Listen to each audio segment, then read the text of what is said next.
Et yo tout le monde, on se retrouve pour une nouvelle vidéo, la vidéo de dimanche à 18 h. Comme d'hab, on se retrouve, si la vidéo vous a plu, n'hésitez pas à aller mettre un pouce bleu en dessous et vous abonner si c'est pas déjà fait. Donc même vidéo que mercredi par rapport à Birth of Levi, sauf que cette fois on va parler d'Your Name. C'est un manga en 3 tomes. Le dessinateur c'est Romaru Kotone, je sais pas du tout. Et le scénario c'est Makoto Shinkai. Donc c'est un manga en 3 tomes comme je vous ai dit. J'ai lu les 3 tomes. Là, je les ai lus hier et tout. Et donc je les ai finis. C'est pour ça que je vais vous en parler. C'est un très très bon manga.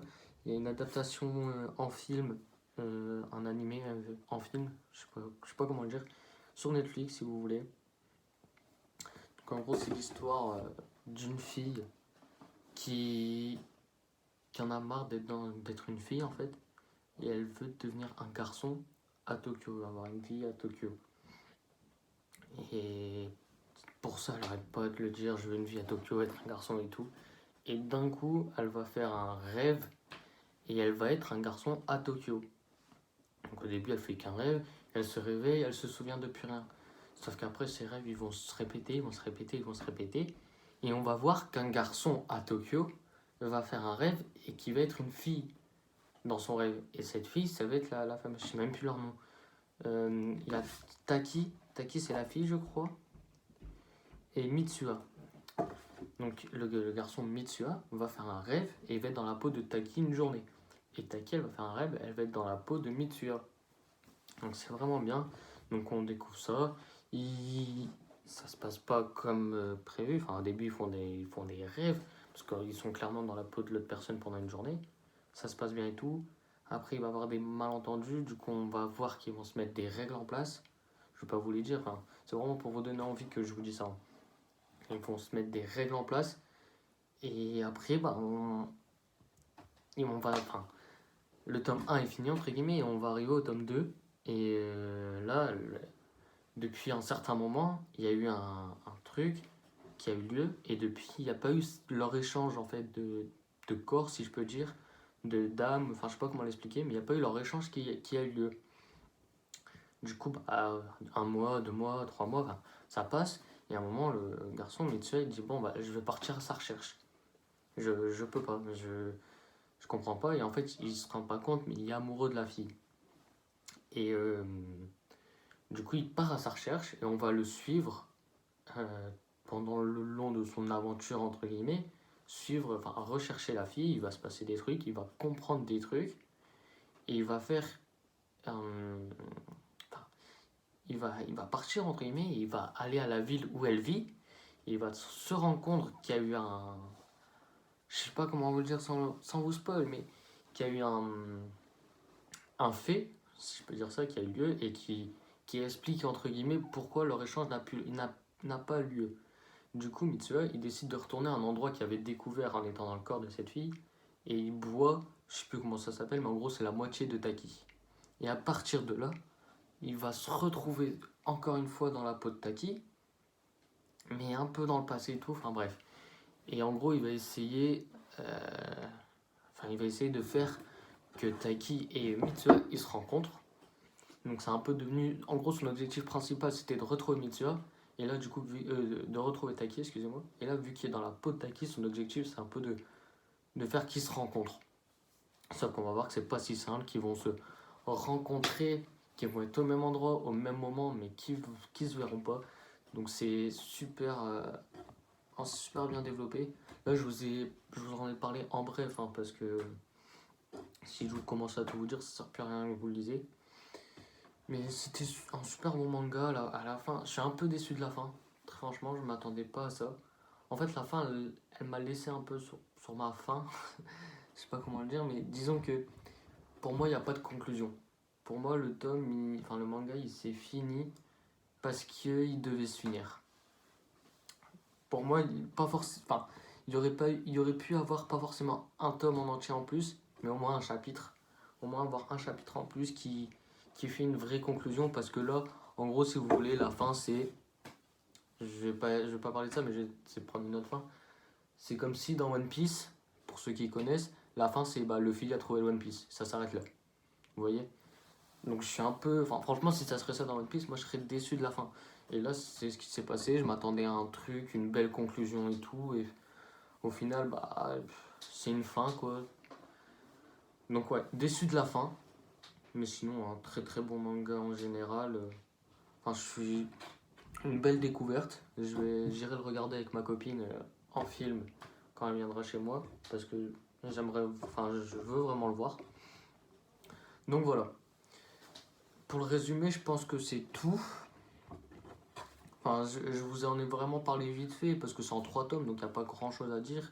Et le moindre truc, en fait, ça peut être un détail. Et aussi, ouais, je vais vous dire ça, le manga est basé aussi sur une comète qui s'écrase, qui va s'écraser sur la Terre à un certain endroit. Je vais pas vous dire où, sinon ça vous spoil presque tout.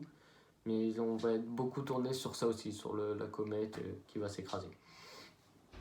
Donc c'est un manga en 3 tomes, je vous l'ai déjà dit. Il y a 3 chapitres par tome, ce qui fait un total de 9 chapitres. Il y a des pages couleurs. Enfin là j'ai que le tome 3 avec moi, je sais même pas si je vous l'ai montré. Mais j'ai que le tome 3, le tome 1 et 2 ils sont dans la chambre de ma soeur. Et là elle est en train de lire le 3 d'ailleurs, je l'ai emprunté. Mais il y a des pages de couleurs au tome 1, au tout début, et au tome 3 à la fin. Regardez, je vais le prendre comme ça. Bon, j'aime vraiment pas prendre un manga comme ça, mais voilà, il y a 2-3 pages couleurs. C'est super bien dessiné. Enfin, je veux dire, les dessins, on les comprend vite. Je vais essayer de vous montrer quelques planches. Je vais essayer de vous montrer une grande planche, enfin une planche en 2 pages, qui spoil pas parce que... Ouais, ça devrait pas spoil, mais vous voyez. Enfin, là, vous comprenez pas trop, mais en soi, quand vous lisez, vous comprenez, hein, vous en faites pas. Vous comprenez ce qui se passe. Enfin voilà, de très très bons dessins. Du coup, on va passer à la note du manga que je mettrai. Donc pour moi, ça serait... J'hésite parce que pour Birth of Levi, j'ai mis un 8. J'ai adoré. Je trouvais que les couleurs, ça n'allait pas dans le thème. Donc j'ai mis un 8. Je vous en reparle comme ça. Mais... Et parce que aussi, les dessins, j'ai passé les dessins d'Attaque des Titans, quoi. Et voilà, quoi. Mais là, je pense que je mettrais un 7, 7,5. Ouais. Pourquoi? C'est un très très bon manga. Il est très très bien. Mais déjà, c'est une histoire d'amour. Donc, enfin, j'aime bien. C'est pas mon truc préféré. J'ai essayé de découvrir. Donc, c'est le premier manga d'amour. Je sais même pas comment vous dites ça en fait. Premier manga d'amour que je lis, Your Name. Mais j'avais une idée en tête, je sais plus ce que je voulais dire. Ouais, déjà, la fin pour moi, la fin du manga, c'est pas une fin pour moi. Donc, déjà, ça fait beaucoup perdre. Et après, je voulais vous dire un truc, faut que je retrouve. 7,5, pourquoi je sais plus. Je sais plus. J'avais 2 raisons en fait. La fin qui pour moi n'était pas une fin. Et un autre truc. Mais je sais plus c'est quoi. Bon, tant pis. Si je le retrouve en faisant la vidéo et tout, je le mettrai en commentaire. Donc voilà, c'est tout pour Your Name. Je vous le répète, en 3 volumes. C'est les éditions Pika, c'est vrai que je l'ai pas dit. C'est un shonen? Non. Non, pour moi c'est pas un shonen. Donc voilà, en 3 tomes. J'espère que cette vidéo elle vous aura plu. Je pars sur En fait, je vais vous faire une même fin que Your Name. C'est-à-dire que là, je viens de vous parler de Your Name. Donc voilà, Your Name c'est en 3 tomes. J'espère que cette vidéo vous aura plu. C'est une fin nulle. Enfin voilà. Donc j'espère que la vidéo elle vous aura plu. Si ça vous a plu, n'hésitez pas à aller liker en bas, je vous le redis, et vous abonner si c'est pas encore fait. Et je vais encore une fois mettre mon adresse mail si vous voulez m'envoyer vos mangatech pour une vidéo que je ferai quand j'aurai 5 ou 6 mangatech à montrer, excusez-moi. Maintenant on se retrouve mercredi 18h pareil pour une vidéo sur un manga en 2 tomes que j'aurai lu. Et du coup ça va être le même truc, ouais, là ça va être 3 vidéos de suite où c'est le même, comment dire, c'est le même thème entre guillemets, je parle d'un manga en particulier parce que je l'ai lu, je le note. Il y avait sur l'attaque des Titans Birth of Levi, là Your Name, et le prochain je vous dis pas le titre sinon ça vous spoil beaucoup. Et c'est un manga que vous avez pas vu que j'ai acheté. parce que je l'ai acheté ce mois-ci, je l'ai reçu avant-hier. Donc voilà, rendez-vous mercredi à 18h, soyez présents. Et bah moi je vous dis à la prochaine, ça fait une petite vidéo de 10 minutes pour un manga en 3 tomes. C'est des petites vidéos tranquilles où on parle entre nous, c'est bien. Donc voilà, à la prochaine, ciao ciao.